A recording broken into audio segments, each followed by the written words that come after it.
He is the rudest man on television. कुछ ऐसा है रघुराम की book the rear view of Roadies का चैप्टर 1 का टाइटल। क्या ये वाकई में सच है? क्या ऐसा रघु का मानना है या फिर लोगों ने उन्हें ये टाइटल दिया है? हम जानेंगे खुद रघुराम से, who is the author of the book. अगर आप जानना चाहते हैं तो कम विद अस। मैं अपने आप को ये टाइटल क्यों दूंगा, रूडेस्ट मैन ऑन टेलीविजन का? ऑब्वियसली बहुत लोगों ने बोला है। उसके पीछे जो कहानी है वो भी इस किताब में है। Someone at MTV coined the phrase Raghu rude Ram. वो MTV ने किया था for some positioning thing, but press really picked up on it and काफ़ी लोग मुझे रूडेस्ट मैन ऑन टेलीविजन कहते हैं। मैं नहीं मानता। मेरे ख्याल से अगर दो लोगों में बात हो रही है और अगर आप बोलें कि ये मेरा पॉइंट ऑफ व्यू और मैं बोलूँ कि आपके पॉइंट ऑफ व्यू बकवास है, that doesn't make me rude. मुझे लोग जो लोग मुझे नहीं जानते आए दिन मेरे पास आते हैं, सर आप इतने रूड क्यों हैं, आप रूड हैं। यू आर पासिंग जजमेंट मेरे को जाने बगैर मेरे पे, दैट इज़ रूड। मेरे से मैंने जब आपसे अपना ओपिनियन पूछा ही नहीं तो आप आके अपना ओपिनियन मेरे पे ज़बरदस्ती थोप रहे हैं, दैट इज़ रूड। मैं actually I find myself the recipient of rudeness of so many people, but I don't consider myself rude at all. कहते हैं लाइफ इज़ अ जर्नी, और इस जर्नी के लिए आज हमारे पास एक सवारी भी है। तो आइए रघु से जानते हैं कि उनके जीवन का सफ़र कैसा रहा, एक स्पॉट बॉय से लेकर उनका एक्सपेक्टेड ड्रीम जॉब यानी EP of a TV channel. उनसे पूछते हैं कि उनका ये पूरा सफ़र कैसा रहा और क्या क्या इंस्पिरेशंस रही, क्योंकि आखिर हम अपनी गाड़ी के ड्राइवर खुद ही होते हैं।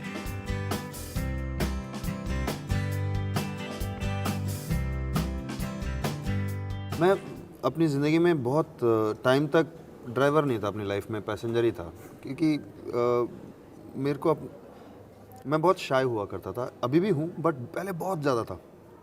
लोगों से बात करने में घबराता था मैं। वो इसलिए क्योंकि मुझे हमेशा टीचर्स ने और बाकी रिश्तेदारों ने वगैरह भी बोला था कि तू लायक नहीं है किसी चीज़ के। तो मेरे को अपने बारे में बहुत ही छोटी ओपिनियन थी। टेलीविज़न इंडस्ट्री में घुसने के बाद मुझे कॉन्फिडेंस आनी शुरू हुई अपने आप में, और मुझे अपने मेहनत का रिज़ल्ट दिखने लगा। इसमें कोई एग्ज़ाम नहीं है, कुछ नहीं है। आप करोगे, रिज़ल्ट तभी का तभी सामने है, और या तो लोगों को पसंद आ रहा है या नहीं आ रहा। तो वहाँ मेरी कॉन्फिडेंस बढ़नी शुरू हुई, और मैं अपने लाइफ में आप कह सकते हैं कि मैं पैसेंजर से ड्राइवर सीट पर आ गया। और मैं सीरियसली पैसेंजर होने में ना सेफ्टी है, मगर फ़ायदा कुछ नहीं है। फ़ायदा कुछ भी नहीं है, आप अपनी लाइफ में कुछ नहीं कर पाओगे। ड्राइवर अपनी लाइफ की मतलब रिस्पॉन्सिबिलिटी लेना, उसमें काफ़ी रिस्क है। अपने नतीजे खुद लेना, चाहे वो अलग हों लोगों से। आपको भी डर लगता है कि यार मेरी फैमिली में या मेरे आसपास में किसी ने टेलीविज़न में नहीं कुछ नहीं किया, सबके सब इंजीनियर हैं तो मेरा क्या होगा। बट उसमें मज़ा बहुत है। एटलीस्ट तुमने खुद किया, कुछ किया। अगर तुम बहुत आगे जाते हो या कहीं क्रैश हो जाते हो, वो भी आप ड्राइवर हो। अगर आप काबिल हो तो अच्छा ही होगा।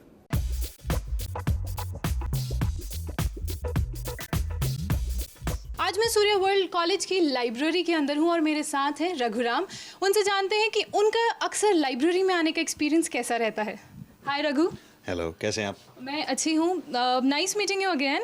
मुझे आपसे ये पूछना है कि आपका अक्सर लाइब्रेरी के अंदर आने का एक्सपीरियंस कैसा रहता है? मैं जब स्कूल में था, मेरे स्कूल में लाइब्रेरी थी नहीं ऐसी। कॉलेज में थी, मगर कॉलेज में काफ़ी चिचोरे टाइप के थे, तो लाइब्रेरी में कम ही जाना होता था, खासकर इसलिए क्योंकि वहाँ बात नहीं कर सकते। आज की डेट में मेरे को लगता है कि लाइब्रेरी जैसे अच्छी जगह मेरे लिए नहीं है, क्योंकि इतनी शांति होती है वहाँ, लोग कोई मेरे से बात नहीं करता और मुझे भी बात करने की ज़रूरत नहीं है। तो I would love to be in libraries now, but अब मैं किस लाइब्रेरी में जाऊँगा? मोस्टली अब मैं बुक स्टोर्स में जाता हूँ, तो मेरे लिए एक लाइब्रेरी जैसा माहौल है बुक स्टोर। नहीं, आई होप कि जल्द ही आपकी बुक्स भी लाइब्रेरी में होंगी, क्योंकि मुझे यहाँ पे आपकी एक बुक दिख रही है, Raghu rear view of my Roadies journey. Raghu, this is your first book. तो कैसा एक्सपीरियंस रहा आपका इस बुक को लिखने का? एंड ऑल्दो कभी भी ये नहीं कहते कि which is the favourite part, but still I want to know कौन सा ऐसा पार्ट है जो आपको इस बुक में बहुत टचिंग है? ये एक्सपीरियंस लिखने का बहुत ही अजीब सा था मेरे लिए। मैं हमेशा किताब लिखना चाहता था, मगर ये मेरी आत्मकथा है, तो मैं इसको लिखने के चक्कर में मुझे अपनी लाइफ जांचनी पड़ी फिर से। एक सेक्शन है जिसमें मैंने जब सबसे घटिया फेज से गुजरा, जब मैं पसंद करने लायक नहीं था, जब मैं मेरी बिहेवियर की वजह से मेरे आसपास के लोग, मेरे क्लोज लोग हर्ट हो रहे थे। मेरा दिमाग थोड़ा फूल गया था। After 5th and 6th season या आफ्टर 5th सीज़न। हाँ, तो उसके बारे में मैंने लिखा है और ये लिखना मेरे लिए बड़ा वो था, क्योंकि अगर आप वो पढ़ोगे आप मेरे को बिल्कुल पसंद नहीं करोगे और आपको लगेगा कि मैं तो बड़ा बेवकूफ़ हूँ, और मुझे भी लगा। इस वजह से मैंने लिखा क्योंकि मेरे लिए ज़रूरी है अगर मैं अपने बारे में लिख रहा हूँ तो सारी चीज़ें लिखूँ, और मेरे को उसकी वजह से अपने बारे में दोबारा मेरे फ्यूचर के बारे में सोचने की ज़रूरत पड़ी, और उस वजह से मेरा फेवरेट पार्ट आप कह सकते हो। ऑल्सो इस बुक में I have read in this book कि there are 3 faces of Raghu. Can you just describe, हमारे ऑडियंस को आप डिस्क्राइब कर सकते हैं वो क्या हैं और जनरली कब देखने को मिलते हैं? एक है रोडीज़ रघु। रोडीज़ रघु को लोगों ने टीवी पे देखा हुआ है। वो मेरे जैसे नहीं है, वो काफ़ी गुस्से वाला है, काफ़ी पर द टाइटल रूड नहीं है, वो गुस्से वाला है, कन्फ्रंटेशनल है, और कभी बैक डाउन नहीं करता वो, और डर नहीं लगता उसे। वो डरता भी है तो भिड़ता है। जब मुझे एक्चुअली डर लगता है तब वो सामने आता है, मेरी लाइफ में आता है और मेरे को कहीं ना कहीं प्रोटेक्ट करता है वो। दूसरा है फन रघु।